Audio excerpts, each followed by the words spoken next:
بسم اللہ الرحمن الرحیم۔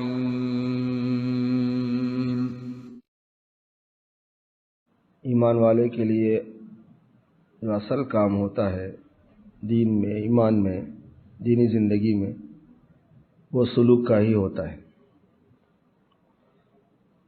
دین آیا ہے اللہ کی طرف چلنے کے لیے، سلوک کے معنی چلنے کے ہیں۔ دین آیا ہے اللہ پاک کی طرف چلنے کے لیے، دین کا علم، دین کا عمل، دین کی باتیں، یہ سب اللہ کی طرف چلنے کے لیے ہی آیا ہے۔ اسی لیے حضور پاک صلی اللہ علیہ وسلم کا مقصد آپ کی دعوت سے، آپ کی تعلیم سے، آپ کی سیرت سے انسانوں کو اللہ تبارک و تعالیٰ تک پہنچانے کا ہے، چلا کے پہنچانے کا۔ اس لیے یہ کام بیان کے اعتبار سے بھی اور کام کے اعتبار سے بھی آخر میں ہوتا ہے انسانوں کے ساتھ۔ پہلے ان کو دعوت دی جاتی ہے اللہ کی طرف، جب وہ اللہ کی طرف متوجہ ہو جاتے ہیں تو پھر اللہ کی مرضیات اور نامرضیات سے واقف کرایا جاتا ہے ان کو۔ پھر اس واقفیت کے بعد ظاہر اور باطن دونوں سے اس کے مطابق چلایا جاتا ہے۔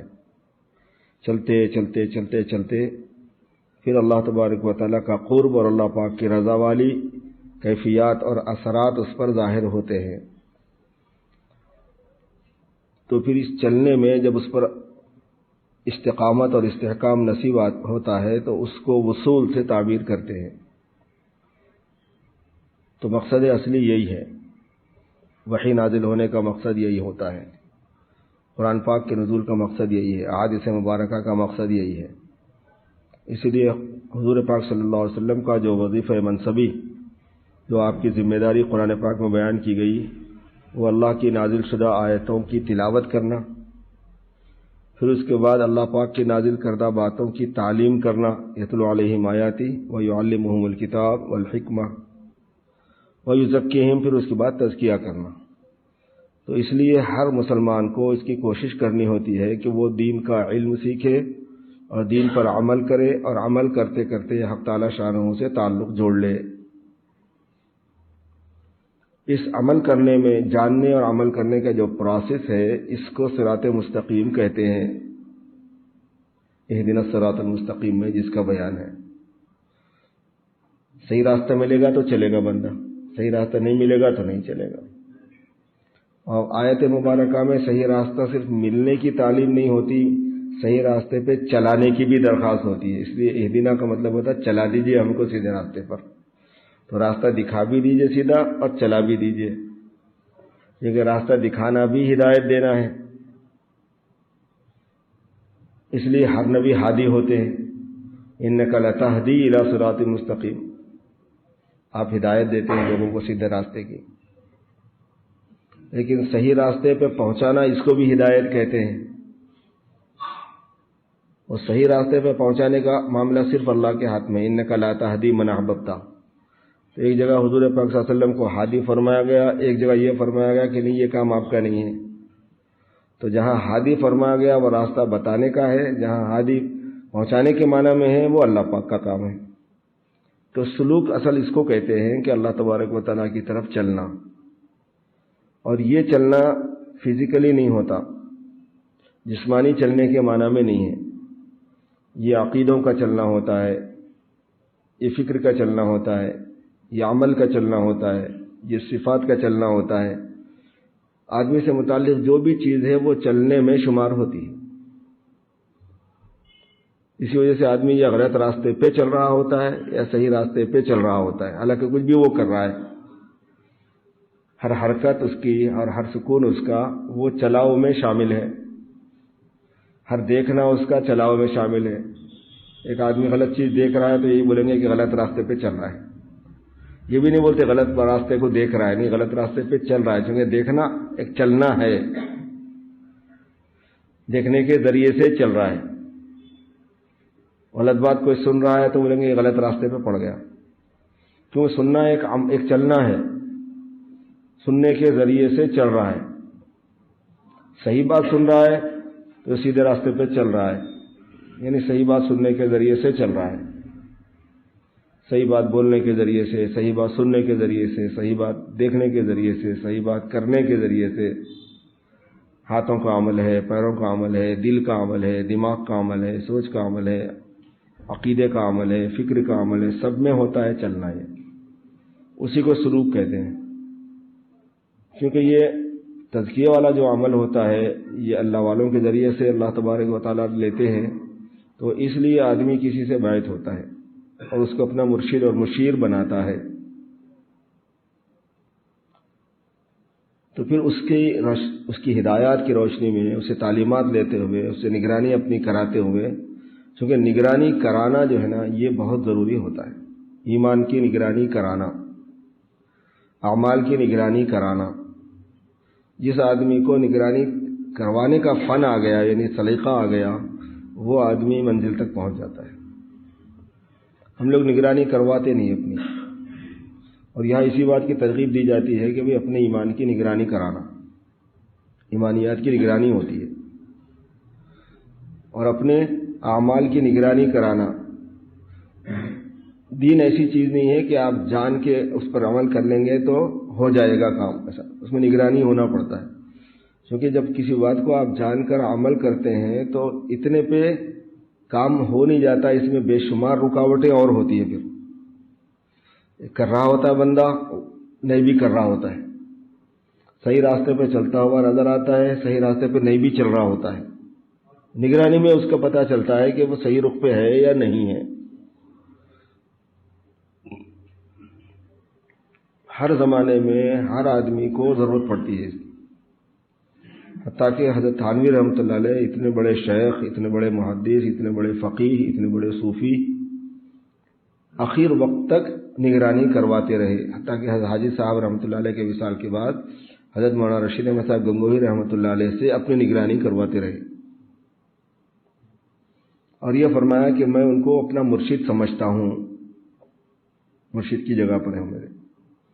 پھر یہ فرمایا کہ باضابطہ بیعت میں ان سے اس لیے نہیں ہوا کہ بیعت ہونے کے حقوق ہوتے ہیں، اب یہ بڑھاپے میں مزید حقوق سر پہ کان ہوں، اس لیے بیعت باضابطہ نہیں ہوا، یہ بھی لکھا ہے ایک جگہ۔ ہم لوگ بیعت ہو جاتے اور حق کو نہیں پہچانتے، بیعت ہونے کے بعد میں آدمی بک جاتا ہے، بیعت ہونا مانے بکنا۔ ایک صاحب ایک بزرگ کے پاس آئے، کہنے کہ مجھے بیعت کر لیجئے، تو کہنے کہ استخارہ کر لیجئے، غور کر لیجئے۔ کہنے کہ حضرت اچھی بات ہے۔ باہر نکلے ان کے گھر سے، 5 منٹ کے بعد واپس آ گئے، کہنے کہ کیا ہوا؟ کہنے کہ استخارہ بھی کر لیا، غور و فکر بھی کر لیا۔ کہنے کہ بھائی 13 بجے آیا، بڑا عجیب استخارہ ہے، بڑی عجیب غور و فکر ہے، 5 منٹ میں آ گیا۔ تو کہنے کہ آپ کے فرمانے کے بعد باہر نکل کے میں ایک جگہ کھڑے ہو گیا، اور پھر میں نے اپنے نفس سے کہا کہ بیعت ہونے کا مطلب کیا ہے؟ عالم دین تھے۔ کہنے لگے میں نے اپنے نفس سے کہا کہ باع یبیع سے بیعت ہے، اور باع یبیع کے معنی بکنے کے ہیں، بیچنے کے ہیں۔ باع معنی بیچا، ابتاع معنی خریدا، وہ ایسا مادہ ہے کہ دونوں معنی دیتا ہے، وہ عجیب ہے وہ لفظ۔ بیچنے کی معنی میں بھی بیع ہے اور خریدنے کے معنی میں بھی بیع ہے، صرف اس کو باب افتعال میں لے کے جاتے، ابتاع کرتے اس کو۔ اسی وجہ سے ہر بیچنے والا خریدنے والا ہوتا ہے، پھر ہر خریدنے والا بیچنے والا ہوتا۔ بیعت میں یہی چکر چلتا ہے، آپ دیکھیں گے ابھی ہوا نا چکر، ابھی انہیں خریدیں گا، اب انہیں بیچیں گا، ایسے رہیں گا وہ۔ تو کہنے کہ میں نے اپنے نفس سے کہا کہ بیع کے معنی بیچنے کے ہیں، تو جس کے ہاتھ پہ میں بیعت ہو رہا ہوں اس کے ہاتھ میں میں بک رہا ہوں۔ اور میں نے اپنے نفس سے کہا کہ جانتے ہو بکنے کا مطلب کیا ہے؟ تو مجھے میرے نفس نے سمجھایا کہ ہاں اتنا تو موٹا سمجھتا ہوں میں کہ بکنے کا مطلب ہے، بکنے کے بعد پھر اپنی کچھ نہیں رہے گی، جب میں بک جاؤں گا کسی کے ہاتھ پہ تو اپنی مرضی ختم، نہ جان میں تصرف، نہ مال میں تصرف، نہ خواہشات میں تصرف، نہ جذبات میں تصرف۔ ہر چھوٹی بڑی بات پوچھ لیے، عمل کر لیے۔ صبردم بتو مایا خیشرا تو دانی حساب و کم و بیشرا، اپنے آپ کو حوالے کر دیا، اس کے بعد فارغ ہو گیا۔ من غمے تو می خرم تو غم مخور، جب آدمی پریشان ہو کے شیخ کے پاس پہنچتا ہے تو شیخ کہتا ہے کہ تیرا غم کھانے کے لیے میں بیٹھا ہوں، تو غم مت کھا، من غمے تو می خرم، تو غم مت خور، تو غم کھانے کی ضرورت نہیں، تیرا کام تو بس یہ ہے کہ میرے حوالے ہو گیا، اب پوچھ لینا کر لینا۔ سب سے زیادہ عافیت اس آدمی کو دیکھا میں عافیت میں جو اپنے شیخ سے پوچھ کے عمل کر لے اور دھندا پالے نہیں اپنے دماغ میں کہ کیا کرنا ہے کیا نہیں کرنا۔ بہت فارغ رہتا انہیں، بڑے بڑے فیصلوں میں فارغ رہتا، مالیات میں، کاروبار میں، شادی بیاہ میں، بیوی بچوں کے مسئلے میں، اپنے ذاتی معمولات میں، اندرون کے حالات میں، نشیب و فراز میں۔ آدمی کے اندر بہت نشیب و فراز چلتے رہتے ہیں، کبھی شر کی طرف میلان، کبھی خیر کی طرف میلان، کبھی کنفیوژن، کدھر جانا کدھر نہیں جانا، کیا کرنا کیا نہیں کرنا۔ جب آدمی چلتا ہے نا تو اس کو بڑی الجھنیں پیش آتی ہیں اور اس میں پوچھنا پڑتا ہے۔ اسی لیے جو آدمی نہیں پوچھ رہا اس کا مطلب انہیں الجھن میں نہیں ہے، اور جو الجھن میں نہیں ہے اس کا مطلب انہیں چل رہا نہیں،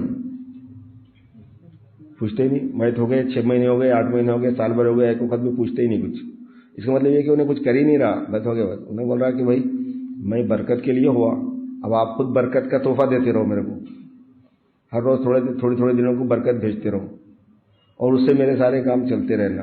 تو بیت میں تو یہ نہیں ہوتا، بیت اس کو نہیں بولتے۔ بیت کی حقیقت میں بک جانا ہے، بک جانے کا مطلب اپنے منشے کو، اپنی مرضی کو ختم کر دینا ہے۔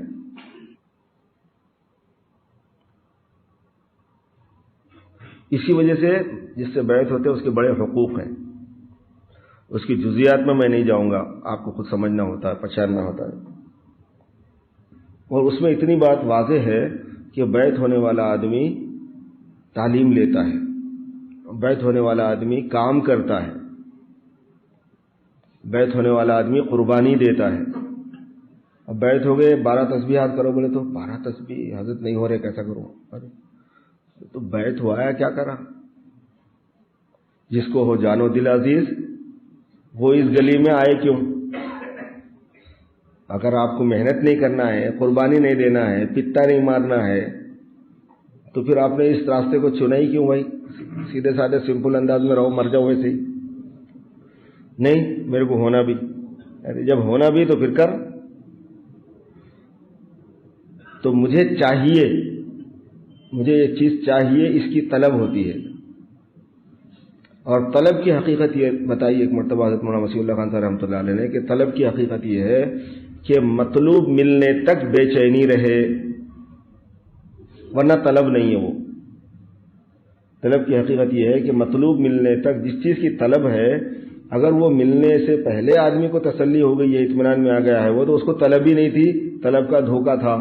جیسے بھوک نہیں ہوتی، بھوک کا دھوکہ ہوتا ہے، جھوٹی بھوک جس کو بولتے ہیں نا۔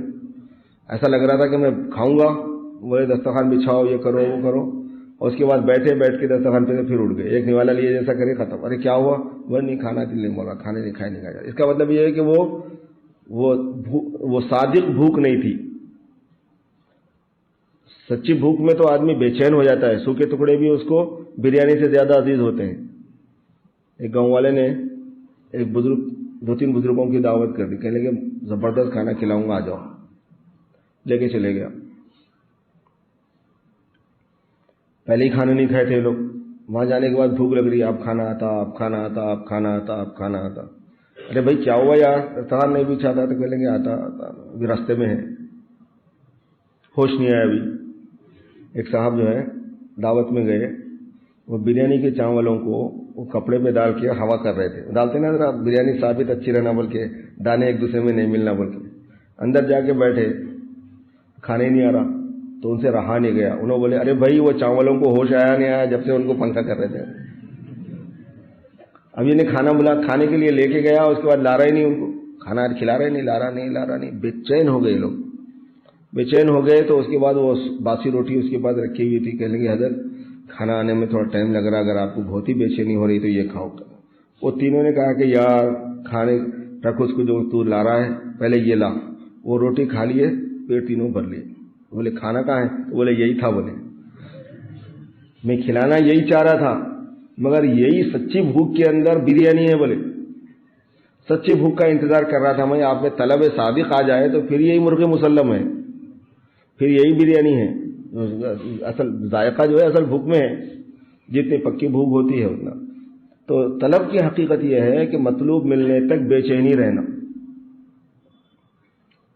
تو اس لیے اپنی طلب میں اضافہ کرنا کہ میں چاہ کیا رہا ہوں، اس کا مراقبہ کرنا کہ میں چاہتا کیا ہوں، میں کیوں بیٹھ ہوا، مجھے کیا سیکھنا ہے، مجھے کیا کرنا ہے، مجھے اپنے اللہ سے تعلق بنانا ہے، ان کی دوستی مجھے لینا ہی لینا ہے.